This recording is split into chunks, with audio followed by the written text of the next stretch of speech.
Nous sommes le 19 mai 2017. Il fait beau et chaud au plus grand festival de cinéma de l'histoire et l'une des plus importantes polémiques du monde du cinéma ne tarde pas à éclater. Bong Joon-ho, connu à ce moment-là pour une filmographie riche et globalement très appréciée par tout le monde, diffuse son nouveau long métrage, Okja. La matinée se déroule normalement, les gens s'installent dans la salle, les lumières s'éteignent, puis l'ambiance devient lourde. On se pose des questions, parce que le film ne démarre pas comme n'importe lequel, car un logo bien particulier apparaît à l'écran, celui de Netflix, l'une des plus grandes plateformes de streaming qui n'ait jamais existé. Il est évident que certains étaient dans l'indifférence la plus totale, mais très peu de temps après la diffusion, on commence à se poser des questions. Et ça ne tarde pas à ce qu'on questionne Bong Joon-ho ou certains acteurs à ce sujet, mais tous sont a priori contents de pouvoir présenter ce film au Festival de Cannes. Bong Joon-ho défend même Netflix, il a aimé travailler avec eux et juste cela comme une bonne opportunité. Le film n'ayant apparemment pas réussi à trouver des producteurs avant que Netflix ne se présente. Mais Okja, en plus d'être un bon film, est encore plus particulier. Il est certes l'un des premiers films Netflix à concourir pour le Festival de Cannes, parce qu'ils sont deux à concourir cette année-là, mais il sera aussi le dernier. Mais 2017 sera la première et dernière année où Netflix pourra mettre un pied au Festival de Cannes. Car un an plus tard, en avril 2018,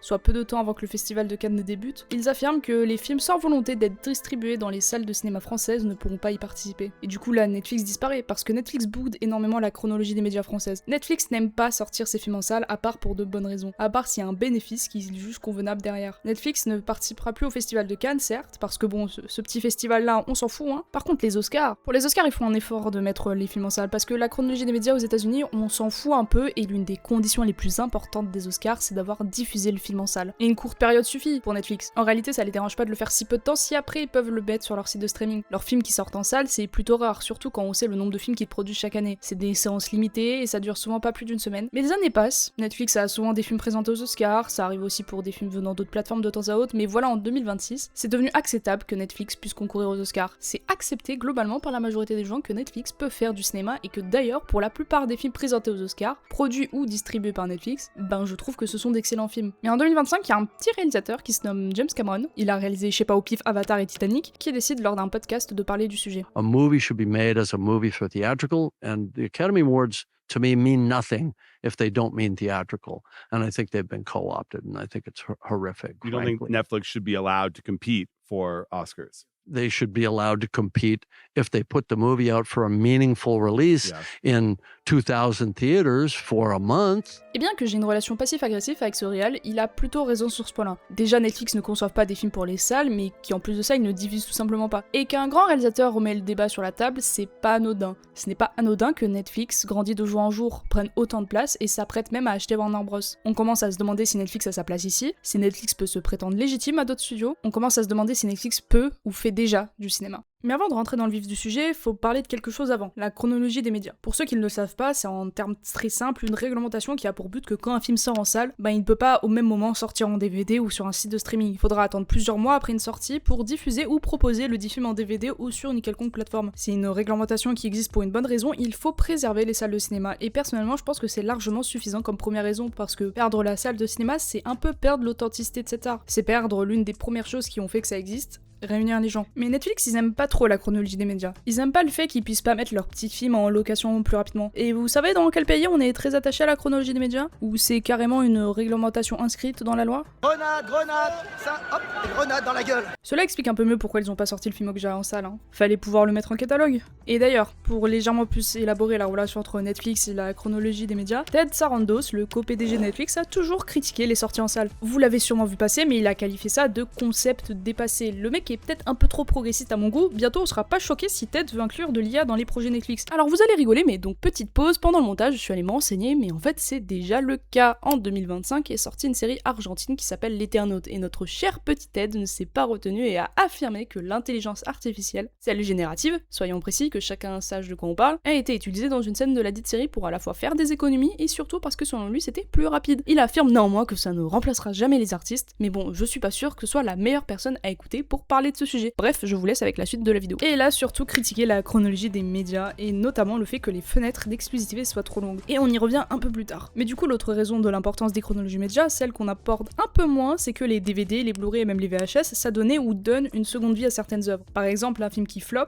un film que personne ne va voir en salle, 4 mois plus tard, ce film aura une nouvelle vie quand il sera en vente et en location. Et ça marche de la même manière pour les sites de streaming. Pour qu'un film soit diffusé sur Canal+, c'est 6 mois, sur Disney+, c'est 9 mois, et sur Netflix, c'est 15 mois, selon la réglementation version française. Ça varie en fonction des pays, voire tout simplement ça n'existe pas autre part. Je reviens maintenant à notre cher Ted Sarandos. Pour lui, 30 jours, c'est déjà beaucoup trop long. Donc maintenant, quand on voit le système de chronologie des médias en France, bah le Ted, il est pas content quoi. La chronologie des médias, c'est pas quelque chose de négligeable parce que empêcher des films de mourir et pouvoir leur donner une seconde chance est une très bonne chose. Ça peut par exemple arriver lorsque des années plus tard, on sort des versions remasterisées et collector. Je pense à The Host de Bong Joon-ho, qui est l'un de mes films préférés que j'ai pu découvrir grâce à une ressortie en salle, et aussi redécouvrir avec ce magnifique coffret. Et même en dehors de donner une seconde vie, ça permet de conserver le cinéma. Par exemple, je pense que vous connaissez au moins de nom Black Mirror, série Netflix très culte et vue comme visionnaire, et cette série s'est vue avoir un film sorti en 2018 qui s'appelle Black Mirror Bandersnatch. C'est le premier film interactif de Netflix et sa venue permettra par la suite que des jeux vidéo comme Minecraft Story Mode puissent se retrouver sur Netflix. On réinvente un peu un genre et personnellement j'aime beaucoup Bandersnatch. Et la découverte de cette nouvelle façon de consommer le cinéma m'avait beaucoup attiré, mais ce n'est pas le sujet. Parce que Black Mirror Bandersnatch, une production originale Netflix, seulement disponible légalement sur Netflix, tirée d'une série originale Netflix, n'existe plus depuis mai dernier. Netflix a retiré tous ses contenus de films interactifs pour pouvoir être remplacé par la catégorie que vous avez peut-être déjà vue, celle des jeux vidéo. C'est radical de supprimer une œuvre comme ça de son catalogue alors qu'elle n'est présente nulle part ailleurs légalement. Les productions audiovisuelles seulement disponibles en ligne sont déjà en danger parce que ça signifie déjà une immatérialité de la chose. Ça signifie que comme Netflix, on peut maintenant supprimer des œuvres, on peut les rayer de la carte. Et la suppression de Bandersnatch, c'est qu'un début. Et c'est inquiétant que ce soit l'une des premières œuvres à être supprimée comme ça, alors que pourtant Black Mirror c'est extrêmement connu. Les plus petites productions, celles où peu de gens téléchargent de manière illégalement, celles dont on s'en fout un peu, pourraient devenir dans le futur tout simplement des lost media. On peut donc s'interroger sur un patrimoine culturel et audiovisuel qui pourrait être totalement restreint dans le futur, parce que l'art du piratage, déjà pas tout le monde l'a. Si vous regardez qu'en streaming illégalement, vous êtes déjà un minimum limité dans ce que vous pouvez regarder, et qu'en dehors de ça, même le téléchargement peut potentiellement rester très limité. Télécharger des torrents par exemple, c'est quelque chose de collaboratif. C'est pas rare de vouloir télécharger un film et de se retrouver bloqué parce qu'en fait les gens s'en foutent de ce film. C'est dangereux de ne plus pouvoir regarder de manière légale, de ne plus avoir l'œuvre en physique parce qu'avant même de pouvoir télécharger illégalement, il faut que l'œuvre existe, tout simplement. Les sites internet ça fonctionne avec des serveurs, ça peut vite périmer, ça peut vite être fermé avec des poursuites judiciaires. Récemment on a eu Bateau qui a été fermé, c'était l'une des plus grandes plateformes de piratage quand il s'agit de manga, manhwa et webtoon. On pouvait y retrouver des mangas anciens qui ne sont plus publiés, qui n'existent plus en physique. Ça marche aussi pour les webtoons où là c'est encore pire parce que les webtoons il y a encore moins de versions physiques. C'est un peu un équivalent de ce que fait Netflix en somme. Et du coup ça fait peur pour la préservation de tout type d'œuvres vu que beaucoup de choses deviennent seulement numériques. C'est-à-dire que les plateformes légales ne veulent pas en garder certaines, ne veulent pas en rééditer d'autres. Du coup le piratage devient important pour la préservation culturelle et que de base c'est important parce que la culture c'est pas gratuit, que c'est important que n'importe qui puisse développer un minimum de culture. Les sites de streaming c'est certes pas le truc le plus cher du monde mais clairement pas tout le monde peut se le permettre et les gens peuvent encore moins se permettre d'aller au cinéma surtout dans l'économie actuelle. Le piratage par son essence même est important pour le cinéma, important pour les livres, important pour la musique, c'est nécessaire et important pour l'art de manière générale. Et quand certaines plateformes n'hésitent pas à engager des poursuites judiciaires envers certains sites, on peut réellement se poser la question de ce que vont devenir certaines œuvres et si à long terme il sera possible de les conserver. Et le truc c'est que Netflix produit beaucoup de films. Ça me choquerait pas d'apprendre que certaines œuvres ont déjà disparu du catalogue sans même qu'on ne s'en rende compte.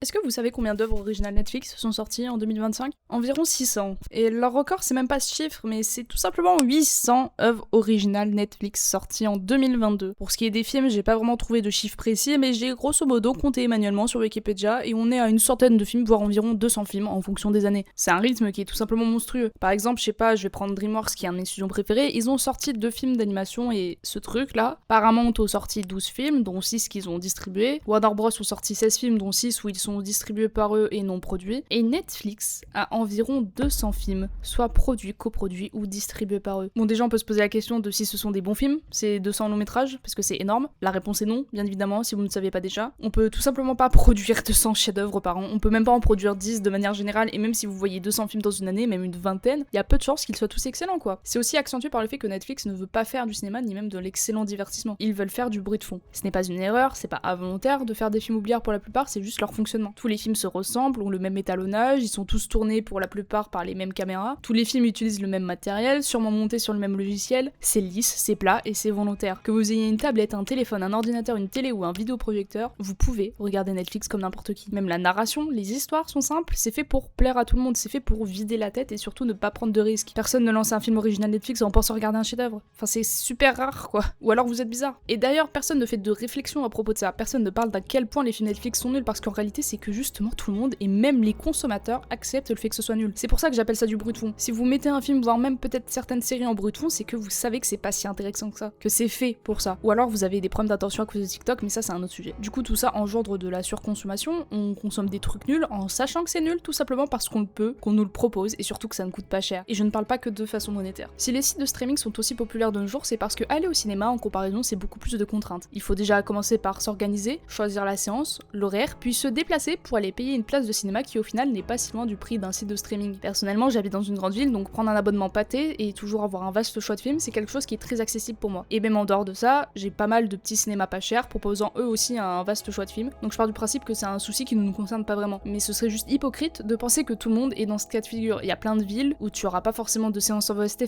par exemple. Le prix pas dit non plus que soit si bas si la personne a que 2 cinémas dans ce patelin, sans compter un choix de film qui est peut-être assez réduit. Et si tu es seulement un consommateur occasionnel de la salle de cinéma et que tu as un pâté pas loin de chez toi, le plein tarif chez Pâté c'est 15,60€. Et si vous voulez aller voir un film en famille par exemple, ben vous multipliez et franchement on arrive à des sommes assez faramineuses. Les abonnements sont accessibles, le cinéma est plutôt accessible pour les cinéphiles et ça je le maintiens, mais par contre pour les spectateurs occasionnels et les familles...